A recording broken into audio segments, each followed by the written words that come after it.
Father doctor Stephen ആലത്തറയിലേക്ക് കൂടി പോകുന്നു. അദ്ദേഹം ഗോവയിൽ നിന്നാണ് നമുക്ക് തത്സമയ ദൃശ്യങ്ങൾ വിശദീകരിച്ചുകൊണ്ടുള്ള വിവരണം നൽകിക്കൊണ്ടിരിക്കുന്നത്. ഫാദർ ഡോക്ടർ സ്റ്റീഫൻ ആലത്തറ, ഇപ്പോൾ തികച്ചും ലളിതമായ സംസ്കാരം അല്ലെങ്കിൽ കബറടക്കമാണ് തനിക്ക് വേണ്ടതെന്ന് അദ്ദേഹം എഴുതി വച്ചിരുന്നു, അദ്ദേഹം പറഞ്ഞിരുന്നു.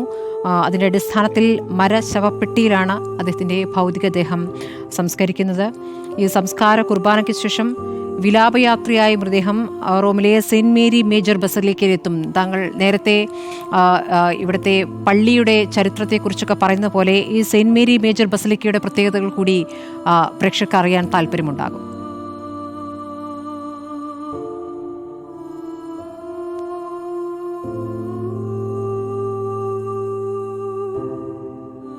സാർവത്രികത പ്രകടമാകുന്ന രീതിയിലാണ് 16 ഭാഷകൾ. ഇന്നത്തെ തിരുക്കർമ്മങ്ങൾ നടക്കുന്നത് 16 ഭാഷകളാണ്. ആദ്യത്തെ ഭാഗത്തുള്ള വായന, അപ്പോസ്തലന്മാരുടെ നടപടി പുസ്തകങ്ങളുടെ വായന ഇംഗ്ലീഷ് ഭാഷയിൽ, തുടർന്ന് വരുന്നത് വായന സ്പാനിഷ് ഭാഷയില്, സുവിശേഷം വായിക്കുന്നത് ഹീബ്രു ഭാഷയിലാണ്.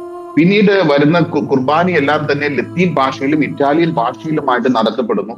പിന്നെ വരുന്ന അടുത്ത ഭാഗത്തിലെ വിശ്വാസികളുടെ പ്രാർത്ഥന ആദ്യത്തേത് ഫ്രഞ്ച് ഭാഷയിലും, പിന്നീട് അറബി ഭാഷയിലും, മൂന്നാമത്തേത് പോർച്ചുഗീസ് ഭാഷയിലും, നാലാമത്തേത് പോളിഷ് ഭാഷയിലും, അഞ്ചാമത്തേത് ജർമ്മൻ ഭാഷയിലും, ആറാമത്തേത് ചൈനീസ് ഭാഷയിലുമാണ് നടത്തപ്പെടുക. തുടർന്ന് ദിവ്യകാരുണ്യത്തെ, ദിവ്യബലിയുടെ പ്രധാന ഭാഗം കത്തോലിക്ക വിശ്വാസികൾക്കറിയാം, ദിവ്യബലിയുടെ പ്രധാനപ്പെട്ട ഭാഗമാണ്.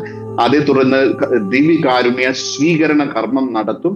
വത്തിക്കാൻ ഗായക സംഘം അവസാനമായിട്ട് പോപ്പ് ഫ്രാൻസിന് വിട ചൊല്ലിക്കൊണ്ട് ഗ്രിഗോറിയൻ സംഗീതത്തിൽ ഗീതകങ്ങൾ ആലപിച്ചുകൊണ്ടാണ് അദ്ദേഹത്തെ വിട ചൊല്ലുക. തുടർന്ന് ഈ ദിവ്യബലി സമാപിച്ചതിന് ശേഷം മൃതശരീരം അടക്കം ചെയ്തിരിക്കുന്ന ഓക്കുമരത്തിന്റെ തടപ്പെട്ടി, ഇപ്പോൾ നമ്മൾ കാണുന്ന വത്തിക്കാൻ ബസിലിക്കയ്ക്ക് അകത്ത് പരിശുദ്ധ പിതാവ്, ഇത് പതിയെ പ്രൊസഷനായിട്ട് സെയിന്റ് പീറ്റേഴ്സ് ചതുരത്തിലേക്ക് എടുക്കും. അതിനുശേഷമാണ് തിരുക്കർമ്മങ്ങൾ ആരംഭിക്കുക. ഓക്കുമരത്തിലുള്ള പെട്ടിയിലാണ് ഇത് ഇപ്പോൾ അടക്കം ചെയ്തിരിക്കുന്നത്. ഇതിനകത്ത് മാർപ്പാപ്പയുടെ ചരിത്രം ആലേഖനം ചെയ്യുന്ന ലിഖിതങ്ങളുണ്ട്. അതുപോലെ തന്നെ മാർപ്പാപ്പ ആയിരുന്ന കാലഘട്ടത്തില്, അദ്ദേഹത്തിന്റെ കാലഘട്ടത്തിൽ വന്നിട്ടുള്ള നാണയങ്ങൾ, വത്തിക്കാൻ ഒരു രാഷ്ട്രമാണ്.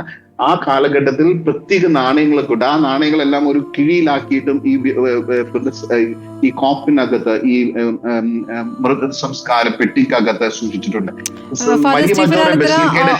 ഒരു നിമിഷം, അത് മുറിയാതെ തന്നെ അതിലെ ബാക്കി വിശദാംശങ്ങൾ കൂടി അറിയേണ്ടതുണ്ട്. അതിനിടയ്ക്ക് ഒന്ന് വന്നു പോകുന്നവരുടെ വിവരങ്ങൾ കൂടി തത്സമയം ഞാനൊന്ന് നൽകുകയാണ്.